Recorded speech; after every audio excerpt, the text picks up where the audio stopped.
मौमिता हमारे लिए एक इंसिडेंट सामने आई है और मौमिता की वजह से आज सभी औरतें एकजुट होकर वो रात में भी रिक्लेम द नाइट का नारा लेते हुए वो बाहर निकल रही है, मोमेंट कर रहे हैं। ये वो भीड़ है, इसमें कोई जाति या कोई एक धर्म के नहीं है, ये वो भारतीय है जो इंसाफ के लिए यहाँ पे गुहार लगा रहे हैं। आज डॉक्टर मौमिता के साथ हुआ है, ये हमें से किसी के साथ भी हो सकता था। एंड हम लोग आवाज़ इसलिए नहीं उठा रहे कि बस ये एक इंसिडेंट सामने निकला है, आगे ऐसे और भी इंसिडेंट हो सकते हैं। तो महिला आरक्षण कहाँ दिख रहा है आपको? आप लोगों को भी दिख रहा है? कहाँ हम महिलाएं सेफ हैं?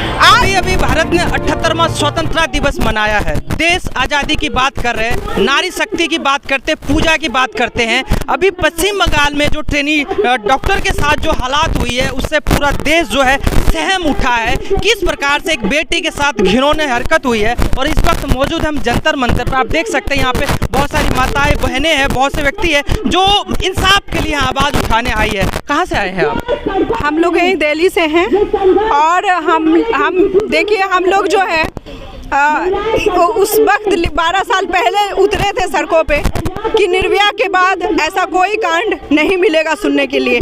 लेकिन आज इतना अफसोस और दुख के साथ हमें ये बात कहनी पड़ रही है, सुन के यकीन नहीं हो रहा है। उस बच्ची की जो कि ड्यूटी पर थी, जो एक डॉक्टर है, जो कि जान बचाने का काम करती है, उसी की जान ऐसी चली गई और हम लोग तमाशगिन बन के बैठे रह गए। प्रशासन तो अंधी और बहरी हो चुकी है, उसे ना दिखता पहलवान बहनों का आवाज़ उठाना, ना छोटी मासूम 6 साल की 12 साल की बच्ची के साथ गलत होना, ना 80 साल की बुजुर्ग के साथ गलत होना। और सबसे दर्दनाक और दुख वाला जिससे हम सहम उठे हैं, वो बहन जो ड्यूटी के दौरान मरी गई। एक डॉक्टर बनना क्या आसान होता है? कितनी मेहनत करनी पड़ती है, कितनी पढ़ाई करनी पड़ती है। अब वो डॉक्टर जो दूसरों का जान बचाती है, उसी को इतने आसानी से मार दिया गया और केस को रफा दफा करने की एक ही दिन में कोशिश कहा गया है, सबूत को जो है मिटाने की भी कोशिश की गई है। हाँ, तो आप ये सोचिए ना कि कुछ ऐसा था ना जो जानती थी, जिसके खिलाफ, गलत के खिलाफ वो लड़ाई लड़ रही थी, तभी तो प्लानिंग करके उसको मरवाया गया, उसके साथ किया गया ये सब।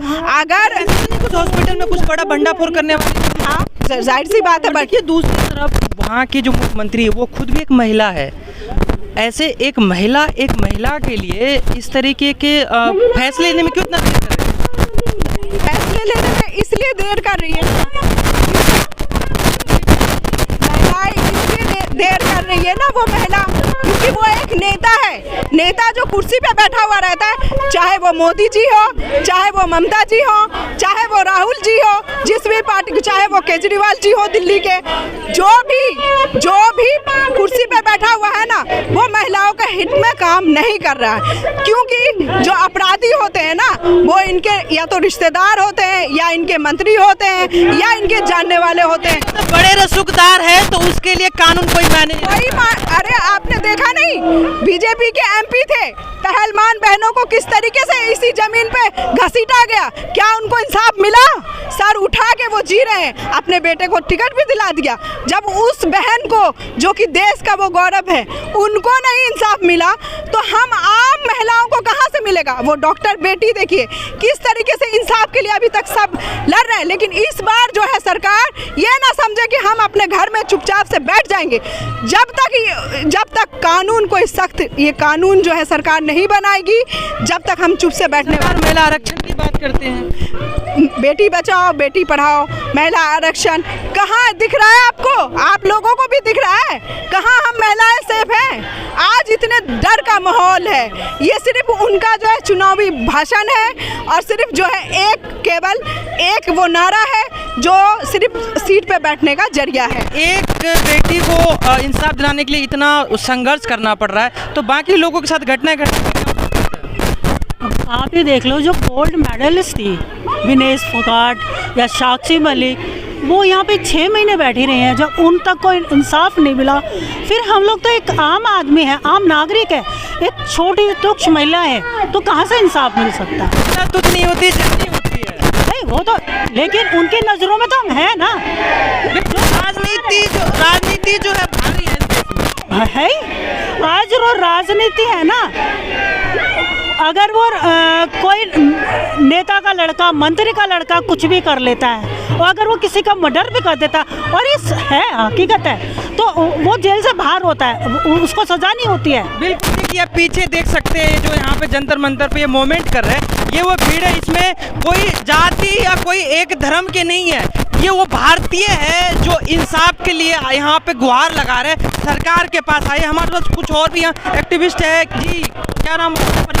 जी शादाब चौधरी कहते हैं, मैं डिस्ट्रिक्ट बदायूं से बिलोंग करता हूं, उत्तर प्रदेश। आप भी क्या इन बेटी के समर्थन के लिए आए? ये बेटी के समर्थन के लिए मैं आया हूं। जो इस बेटी के साथ जो मतलब जो है घटना हुई है वो निहायत ही दुर्भाग्यपूर्ण है और किसी और के साथ भी हुई वो भी इसी तरह से दुर्भाग्य हो गए। मैं उनके घर वालों को अपनी तरफ से दुख प्रकट करता हूं और उनको सहानुभूति की मतलब जो है मतलब जो है उसे वो देता हूँ, ताकि जो है उनके घर वालों को एक संदेश ये भी हो, जिस तरह से उन लोगों ने जो संजय राय जी हैं जो पुलिस के एक सहयोगी थे, उन्होंने इस तरह की जो घटना की है, जो नाम आ रहा है बार बार, जो जांच का विषय भी चल रहा है, तो इस तरह की घटना करने वाले जो सहयोग पुलिस के जो सहयोगी अगर इस तरह के जो लोग करेंगे तो आम आदमी का, अगर मान लो ऐसे हालात में उन्होंने घटना की है और वो सही है,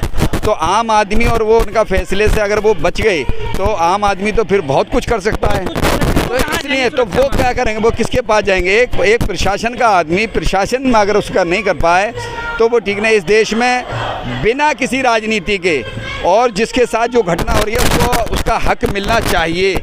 हमारा ये हमेशा से ये कहना है और मैं इंसानियत के तौर पे ये कहता हूँ, उसके परिवार वालों को न्याय मिले, उस लड़की को न्याय मिलना चाहिए और ऐसे लोगों को, दोषियों को ज़बरदस्त तरीके से सज़ा मिलनी चाहिए। ममता बनर्जी के लिए क्या कहना चाहेंगे? वो एक महिला, ममता बनर्जी भी एक महिला होने के नाते वो इतना लंबा मंत्री भी है, वो क्यों इतना समय लगा रही हैं? उसकी जांच फटाफट बिठा के उसको उसकी सज़ा तक पहुँचाएंगे। क्या पता उसी के कुछ गुड़के, उनके गुड़के हैं तो उन्हें भी मिलनी चाहिए भाई। वो अपने गुड़वालों को क्यों बचाना चाहती हैं? ऐसा नहीं है, उनको भी नहीं बचाना चाहिए। गलत काम करने वाला चाहे अपना हो या पराई हो, उसको सज़ा मिलनी चाहिए, ये हमारा मतलब है। तो इसलिए हम कहते हैं, मैं आपके चैनल के माध्यम से मैं ये कहना चाहता हूँ और कि देश में आए दिन इस तरह की घटनाएं हो रही हैं, इन घटनाओं पर बहुत ज़बरदस्त तरीके से रोक लाना चाहिए, ताकि इन घटनाओं के, अब वो एक बच्ची ट्रेनिंग के लिए गई, वो ट्रेनिंग के फिर तो माँ बाप अपने बच्चों को ट्रेनिंग करने कोई नहीं भेजेगा। आप बताइए क्या भेज सकता है? मेरे अभी बच्चा कोई मतलब वहाँ बाहर जाए ट्रेनिंग के लिए, कहीं मतलब उसके लिए जा रहा है, तो वो क्या उसके साथ ये घटना हो तो ठीक रहेगी? तो ऐसे घटना किसी के साथ नहीं घटना चाहिए, तो वो इस महिला तो इस तरह से उनके लिए बहुत सख्ती से पेश आके उनको सज़ा मिलनी चाहिए, चाहे वो संजय सिंह दोषी हो या उसमें और लोग दोषी हों। हाँ, उसकी जो है जांच हो गई, जल्दी से जल्दी इसको पहुंचाए। ये नहीं है कि सालों साल लग जाते हैं हमारे देश में, ये सालों साल वाला सिस्टम ख़त्म हो जाना चाहिए कि अगर कोई दोषी है तो उसको जल्दी से जल्द सज़ा मिलना चाहिए। में देख सकते हैं पीछे, ये देखिए नए बच्चे भी है, माताएं बहनें हैं, अलग अलग कॉलेज के आए हुए, कोई दिल्ली यूनिवर्सिटी के हैं, कोई जेएनयू के हैं, अलग अलग यूनिवर्सिटी के हैं, अलग अलग क्षेत्र के। ये इंसाफ के लिए मांग लीजिए कि सबसे बड़ी तकलीफ की बात है, क्या सिर्फ इतने ही वो लोग हैं जिनको सुरक्षा की और न्याय की मांग है? यहाँ पर दिल्ली में और भी लोग समझ भी रहे हैं कि उनकी जिम्मेदारी है कि हम बच्चों के लिए, महिलाओं के लिए और जनता के लिए हम आवाज़ उठाएं, क्योंकि ये सिर्फ आज की लड़ाई नहीं है, ये बहुत लंबे टाइम से ये लड़ाई चल रही है। हम देख रहे हैं कि महिलाओं के ऊपर अपराध वादे तो किए जाते हैं कि बेटी को पढ़ाओ, बेटी को बचाओ और अपराध कम करो, लेकिन ये वादे बस हवा में रह जाती है। लेकिन हर साल जो अपराध है वो बढ़ती जा रही है, चाहे वो निर्भया हो, उन्नाव, कटवा, जो भी है, हम लोग देख रहे हैं कि अपराध बढ़ रही है। और जितनी भी महिलाएं यहाँ पे आज उपस्थित है, ऐसा कोई भी नहीं होगा जिन्होंने अपने लाइफ टाइम में एटलीस्ट एक बार सेक्सुअल हैरेसमेंट नहीं फेस किया। मतलब वो केस जो सामने आ जाता है वो दिखाई में आ जाता है, जो नहीं आता है वो रह जाता है। और शायद इसलिए ही इस केस के साथ सभी औरतें जो हैं, सभी महिलाएं बहुत इमोशनली जुड़ी है, क्योंकि वो कहीं ना कहीं अपने घर को भी सेफ रखने के लिए आवाज़ उठा रही है, अपने खुद को सेफ रखने के लिए हम आवाज़ उठा रहे हैं। ये मूवमेंट हम सभी का है।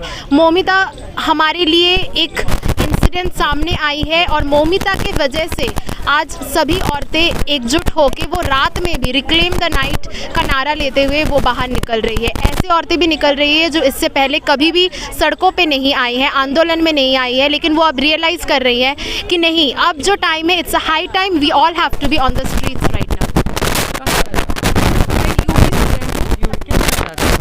मैं यही कहना चाहती हूँ कि अगर मतलब ये आज डॉक्टर मौमिता के साथ हुआ है, ये हमें से किसी के साथ भी हो सकता था। एंड हम लोग आवाज़ इसलिए नहीं उठा रहे कि बस ये एक इंसिडेंट सामने निकला है, आगे ऐसे और भी इंसिडेंट हो सकते हैं। तो अगर हम लोग आम आदमी लोग हम लोग आवाज़ नहीं उठाएंगे तो ये सब चलता रहेगा। कहीं ना कहीं जो चेहरे हैं, इनके चेहरे देख सकते हैं सहमे हुए, वो घटना वास्तव में रोंगटे खड़े कर देने वाले थे। एक बेटी के साथ जिस प्रकार से छत वितर किया गया था उसके शरीर को, और डर पैदा किया गया है, कहीं ना कहीं न्याय की मांग है। महिला समानता की अगर हम बात करते हैं तो सबसे पहले विकास के लिए उनकी सुरक्षा की मांग जो है वो सुनिश्चित किया जाए, चाहे इसमें केंद्र सरकार हो या राज्य सरकार, यही मांग है। इसको लेकर आज जो है पूरे दिल्ली में अलग अलग क्षेत्रों से ये महिलाएँ, बेटियाँ और भी उनके पेरेंट्स जो है वो आए हुए हैं। बाकी आपके क्या राय है कमेंट्स बॉक्स में ज़रूर बताएं। धन्यवाद।